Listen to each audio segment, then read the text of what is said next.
નમસ્કાર મિત્રો, સ્વાગત છે તમારું મારી યુટ્યુબ ચેનલની અંદર. મિત્રો, આજના વિડીયોની અંદર આપણે વાત કરીશું કે તમે જો તમારા ખેતીની અંદર બાગાયત મૂલ્યવર્ધન એકમ ઊભું કરી રહ્યા છો અને એના અંતર્ગત મિત્રો તમે સહાય માટે સર્ચ કરી રહ્યા છો, તો આઈ ખેડૂત પોર્ટલ દ્વારા મિત્રો બાગાયત મૂલ્યવર્ધન એકમ ઊભા કરવા માટે સહાય આપવામાં આવે છે. આ યોજના વિશેની સંપૂર્ણ જાણકારી આપણે આજના આ વિડીયોની અંદર મેળવીશું. તે પહેલા જો તમે મારી યુટ્યુબ ચેનલને હજુ સુધી સબસ્ક્રાઇબ ન કરી હોય તો નીચે બેલ આઇકોન બટનને ઓલ પ્રેસ કરી ચેનલને સબસ્ક્રાઇબ કરી લો, એટલે તમને ગુજરાત સરકારની અવનવી યોજનાઓ વિશે માહિતી મળતી રહે. તો ચાલો ખેડૂત મિત્રો વિડીયોની શરૂઆત કરીએ.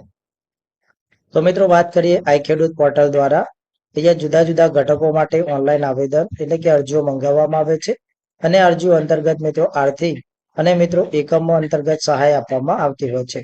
આવું જ એક ઘટક છે મિત્રો બાગાયત મૂલ્યવર્ધન એકમ ઊભા કરવા માટેની સહાય. અહીંયા મિત્રો સૌથી પહેલા સહાયની આપણે વાત કરી લઈએ કે કયા ખેડૂતોને કેટલી સહાય મળવા પાત્ર થાય છે.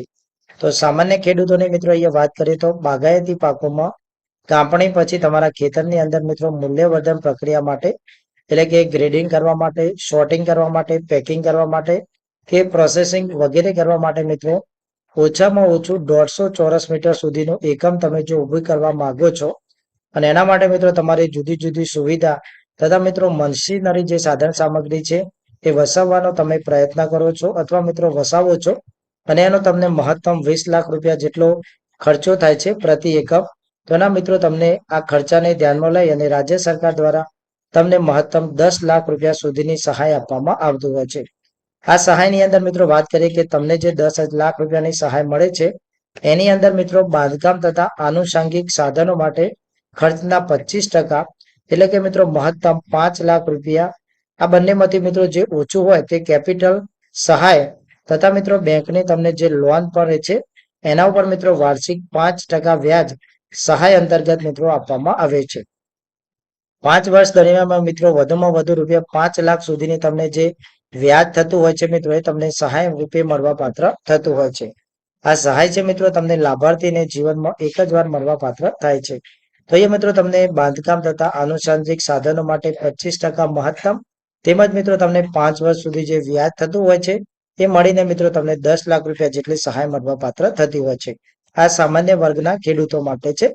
તો મિત્રો અનુસૂચિત જનજાતિના જે ખેડૂતો છે એની અહીંયા વાત કરીએ તો અનુસૂચિત જનજાતિના ખેડૂતોને પણ મિત્રો ઉપર મુજબ જે સામાન્ય ખેડૂતોને લાભ આપવામાં આવે છે મિત્રો એ મુજબ જ મિત્રો અહીંયા મહત્તમ 10 લાખ રૂપિયા છે એ સહાય આપવામાં આવે છે. આ 10 લાખ રૂપિયા છે મિત્રો એની અંદર આપણે વાત કરીએ તો બાંધકામ તથા મિત્રો તમે જે સાધનો લાવો છો એના 25% એટલે 5 લાખ રૂપિયા એ તમને સહાય મળે છે. સાથે સાથે તમે વધુમાં વધુ 5 લાખ રૂપિયાનું તે તમને જે વ્યાજ થાય છે 5 વર્ષ માટે 5%, તો એ અંતર્ગત મિત્રો તમને સહાય મળવા પાત્ર થાય છે. આ મિત્રો તમને 10 લાખ રૂપિયા જેટલી સહાય છે મિત્રો આ ઘટક દીઠ આપવામાં આવે છે અને મિત્રો આ સહાય છે એ દરેક વર્ગના ખેડૂતોને વર્ષ એટલે કે આજીવન એક જ વખત મળવા પાત્ર થતી હોય છે. અહીંયા મિત્રો અનુસૂચિત જનજાતિના ખેડૂતોની જેમ અનુસૂચિત જાતિના ખેડૂતોને પણ મિત્રો આ સહાય છે મિત્રો ઉપર જે બંને ખેડૂતો છે સામાન્ય વર્ગના અને અનુસૂચિત જનજાતિના ખેડૂતોને એ મુજબ મિત્રો અહીંયા મળવા પાત્ર થાય છે અને એમને પણ મિત્રો આજીવન એક જ વખત આ યોજનાનો લાભ છે મિત્રો એ મળવા પાત્ર થાય છે. એટલે કે તમે અગાઉ પણ આ યોજનાનો લાભ મેળવેલ છે તો મિત્રો તમે આ યોજનાનો લાભ મેળવી શકતા નથી આ વખતે. અહીંયા વાત કરીએ મિત્રો તો આ યોજના હેઠળ ખેડૂત છે મિત્રો એફપીઓ, એફપીસી સહકારી મંડળીને મિત્રો સહાય છે મિત્રો મળવા પાત્ર થતી હોય છે. રાજ્ય અને કેન્દ્રની મિત્રો અન્ય યોજના હેઠળ મળી કુલ સહાય છે મિત્રો 50% થી વધુ એટલે કે કેપિટલ એટલે કે મિત્રો તમારો મુદ્દલ પ્લસ વ્યાજ આ બંને મિત્રો સહાય તમને મળવા પાત્ર થાય છે. અને અહીંયા મિત્રો આ બંને છે વધે નહીં તે રીતના મિત્રો આ યોજનામાં તમને સહાય મળવા પાત્ર થતી હોય છે. એટલે કે મિત્રો રાજ્યની 50% અને કેન્દ્રની મિત્રો 50% એમ મિત્રો તમને અહીંયા સહાય મળવા પાત્ર થતી હોય છે. આ સહાય છે મિત્રો એ કેપિટલ સહાય ક્રેડિટ લિંકેડ બેંક એટેડ એટલે કે મિત્રો ડાયરેક્ટલી તમને તમારા બેંકની અંદર મિત્રો આ સહાય છે મળવા પાત્ર થતી હોય છે. રોકડ તમને સહાય એ આપવામાં આવતી નથી. આ યોજના હેઠળ મિત્રો વ્યાજ સહાય છે તમારા બેંક લોન એકાઉન્ટની અંદર મિત્રો તમને મળવા પાત્ર થાય છે. એટલે કે મિત્રો તમારું જે વ્યાજ થાય છે એ ડાયરેક્ટલી તમને સહાય રૂપે તમારા બેંકની અંદર જમા થતી હોય છે. આ યોજના હેઠળ મિત્રો અરજદારે રાજ્ય અથવા કેન્દ્ર સરકારની અન્ય યોજનામાં મિત્રો વ્યાજ દરનો મિત્રો સહાય મેળવવા પાત્ર થાય છે. એટલે કે મિત્રો તમે અન્ય કોઈ યોજનામાં સરકારનો વ્યાજ સહાય મેળવેલ છે તો મિત્રો તમે એ વિકલ્પ સ્વીકારેલો હશે. માની લો કે તમે કોઈ પણ એક યોજના લીધી છે અને એની અંદર મિત્રો સરકાર દ્વારા તમને વ્યાજ માફીની સહાય આપવામાં આવે છે અને મિત્રો એ વિકલ્પ તમે સ્વીકારેલ હશે તો મિત્રો તમે આ યોજના હેઠળ મિત્રો આ લાભ છે મિત્રો મેળવી શકશો નહીં. આ યોજના છે મિત્રો એ પ્રોજેક્ટ પૂર્ણ થયા બાદ જ મિત્રો તમને વ્યાજ સહાય મળવા પાત્ર થાય છે. એટલે કે મિત્રો શરૂઆતમાં તમારે વ્યાજ છે મિત્રો એ ભરવાનું થાય છે અને ત્યારબાદ મિત્રો તમારો પ્રોજેક્ટ પૂર્ણ થઈ જાય છે ત્યારબાદ મિત્રો તમને આ વ્યાજ છે મિત્રો એ પરત મળવા પાત્ર થાય છે. એટલે કે મિત્રો તમને વ્યાજ માફી છે અહીંયા મળી જાય છે. આ યોજના હેઠળ મિત્રો ફક્ત બેંક લોનની મૂળ રકમ ઉપર જ વ્યાજ સહાય આપવામાં આવે છે. માની લો કે તમે અહીંયા મિત્રો તમારી જે વ્યાજ છે એટલે કે તમારો જે હપ્તો કપાય છે એની અંદર મિત્રો તમે હપ્તો ચૂકી જાઓ છો. એટલે કે માનો કે તમે 10,000 રૂપિયાનો હપ્તો રાખ્યો છે અને ક્યારેક તમે હપ્તો ભરતા નથી અને મિત્રો અહીંયા તમને જે દંડ લેવામાં આવે છે તો એની સહાય તમને મળવા પાત્ર થતી નહીં છે. અહીંયા મિત્રો જે રેગ્યુલરી મિત્રો જે વ્યાજ ભરે છે એને જ મિત્રો પાછળથી એ વ્યાજ છે મિત્રો સહાય રૂપે મળવા પાત્ર થાય છે. અહીંયા મિત્રો તમને વ્યાજનું વ્યાજ ગણતરીમાં લેવામાં આવતું નથી. આ યોજના હેઠળ મિત્રો કેપિટલ સબસિડીની રકમ ફરજિયાત ધિરાણમાંથી મિત્રો બાદ કરી અને બાકી રહેતા ધિરાણ ઉપર મિત્રો લાગતા વ્યાજ ઉપર સહાય મિત્રો મળવા પાત્ર થતી હોય છે. અહીંયા મિત્રો આ યોજના છે તમામ વર્ગના ખેડૂતો છે મિત્રો એમને આ રીતના લાગુ પડવા થતી હોય છે. અહીંયા મિત્રો વાત કરીએ તો આ યોજનાનો લાભ છે મિત્રો તમે જીવનમાં એક વખત એક ખાતા દીઠ મેળવી શકો છો.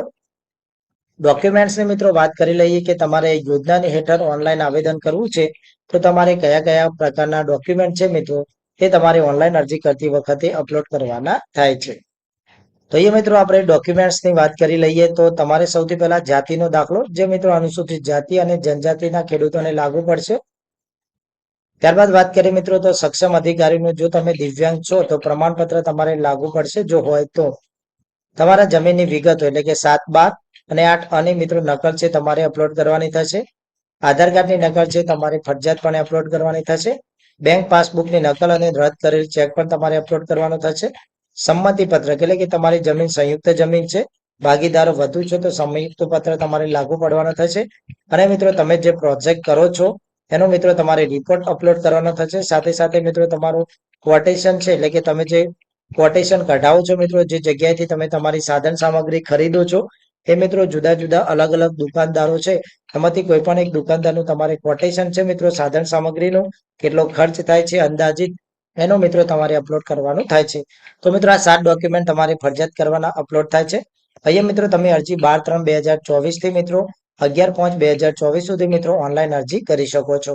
ઓનલાઈન અરજી છે મિત્રો એ તમે તમારા મોબાઈલ દ્વારા, તમારા પીસી કે લેપટોપ દ્વારા તેમજ નજીકના મિત્રો વીઈસી તેમજ મિત્રો કોઈ પણ કાફેની અંદર જઈને મિત્રો તમે ઓનલાઈન અરજી કરાવી શકો છો. મિત્રો આપણે નેક્સ્ટ વિડીયોની અંદર વાત કરીશું કે કઈ રીતના આઈ ખેડૂત પોર્ટલ કોઈ પણ મિત્રો યોજના છે એની અંદર તમે સરળતાથી કઈ રીતના અરજી કરી શકો છો. કારણ કે આઈ ખેડૂત પોર્ટલ ઉપર મિત્રો દરેક યોજનાઓ માટે ઓનલાઈન આવેદન કરવાની જે પ્રક્રિયા છે મિત્રો એ સેમ જ છે. તો નેક્સ્ટ વિડીયોની અંદર મિત્રો આપણે વાત કરીશું કોઈ પણ એક યોજના લઈ અને મિત્રો તમે ઓનલાઈન આવેદન કઈ રીતના કરી શકો છો. તો મિત્રો આઈ હોપ કે તમને વિડીયો પસંદ આવ્યો હશે. વિડીયો પસંદ આવ્યો હોય તો મિત્રો તમારા ખેડૂત મિત્રો સાથે આ યોજનાને વધુમાં વધુ શેર કરો અને આવી ગુજરાત સરકારની તેમજ કેન્દ્ર સરકારની અવનવી ખેડૂત ઉપયોગી યોજનાઓ વિશેની માહિતી મેળવવા માટે અમારી ચેનલને નીચે બેલ આઇકોન બટનને ઓલ પ્રેસ કરી સબસ્ક્રાઇબ કરી લો એટલે મિત્રો તમને આવા વિડીયો મળતા રહે. તો મળીએ નવા વિડીયોમાં એક નવી અને યુઝફુલ માહિતી સાથે.